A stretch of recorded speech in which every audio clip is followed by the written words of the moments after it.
Ya, kita lanjutkan dialog IDX Opening Bell masih bersama dengan Pak Lianto Sudarso. Pak Lianto, tadi kita sudah membahas sejumlah sentimen yang akan mempengaruhi pergerakan IHSG hari ini. Lalu selanjutnya apa sebaiknya yang akan dilakukan oleh pelaku pasar melihat kondisi atau sentimen yang ada di pekan ini?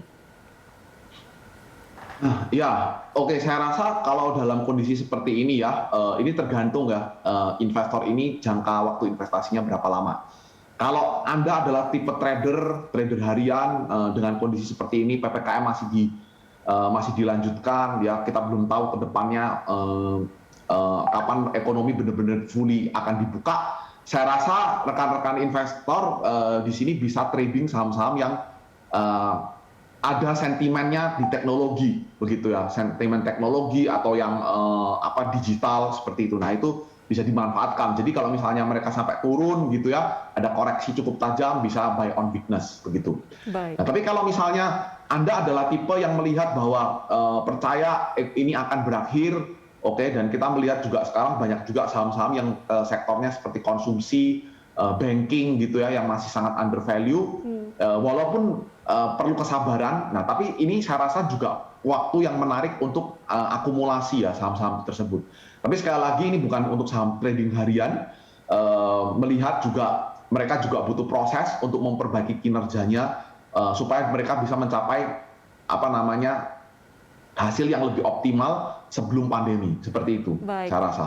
Tadi Anda sempat menyinggung terkait dengan emiten di sektor perbankan. Saat ini seperti apa kinerjanya dan apa saran bagi para investor untuk bertransaksi atau menginvestasikan saham di sektor perbankan?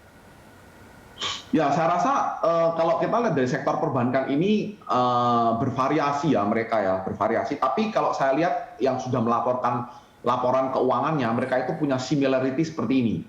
Similarity-nya adalah NPL lebih terjaga, ya, lebih terjaga sekarang. Dan untuk secara distribusi loan atau pinjaman itu mereka udah lebih baik. Nah, tapi memang kita lihat mereka ini masih beberapa dari mereka ini masih berhati-hati untuk menyalurkan kreditnya.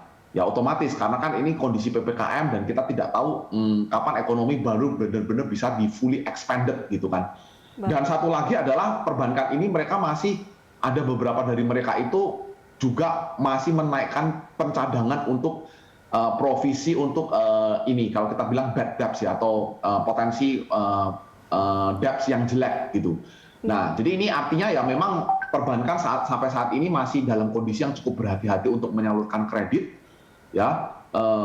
Dan juga kita lihat, tapi kalau kita lihat prospeknya karena NPL-nya udah bisa terjaga, ya, saya rasa itu juga justifiable ya kenapa mereka menyalurkan kredit sangat hati-hati karena ingin supaya NPL-nya ini terus terjaga, net profit bisa terjaga dan kedepannya aset quality bisa dipertahankan seperti itu. Pak Lianto, tadi Anda juga sempat menyinggung terkait dengan Bukalapak, di mana Bukalapak ini menambah jatah saham untuk investor retail hingga 1,6 triliun. Ini seperti apa prospeknya ke depan? Ya, saya rasa dengan Bukalapak sendiri ya, memang ini kan masih menjadi perdebatan para analis. Ada yang ada yang bilang Bukalapak ini menarik untuk diambil, ada yang bilang memang ini agak terlalu kemahalan begitu ya. Tapi saya rasa ini back to what type of investor are you gitu loh ya untuk investor. Nah, dengan melihat Bukalapak ini yang jatah untuk investor retailnya diperbanyak, saya rasa ini akan menjadi sentimen positif juga untuk investor retail. Jadi memang ya inilah yang mau dimaukan oleh saya rasa bursa efek juga, partisipasi investor retail kepada investasi di saham Indonesia itu lebih dominan daripada mungkin investor luar negeri atau mungkin investor institusi seperti itu. Nah, tapi sekali lagi apakah masalah Bukalapak ini nanti bisa berprospektus atau tidak ya nanti kita lihat aja karena sebenarnya Bukalapak ini benar-benar is about demand and supply, demand and supply. Karena Bukalapak adalah menjadi benchmark yang pertama untuk saham benar-benar yang berbasis teknologi untuk IPO di Indonesia. Baik, terima kasih banyak Pak Lianto Sudarso sudah berbagi informasi bersama kami hari ini di IDX Opening Bell. Ya, terima kasih. Selamat pagi. Selamat pagi. Pemirsa, demikianlah IDX Opening Bell menemani pagi Anda. Tetap jaga protokol kesehatan 3M dengan memakai masker, menjaga jarak, dan mencuci tangan dengan sabun di air yang mengalir. Dukung terus vaksinasi COVID-19 agar terbentuk kekebalan kelompok atau herd immunity. Saya Anggita Wulandewi mewakili rekan Cakli Miller serta seluruh kerabat kerja yang bertugas mengucapkan terima kasih atas kebersamaan Anda. Sampai jumpa.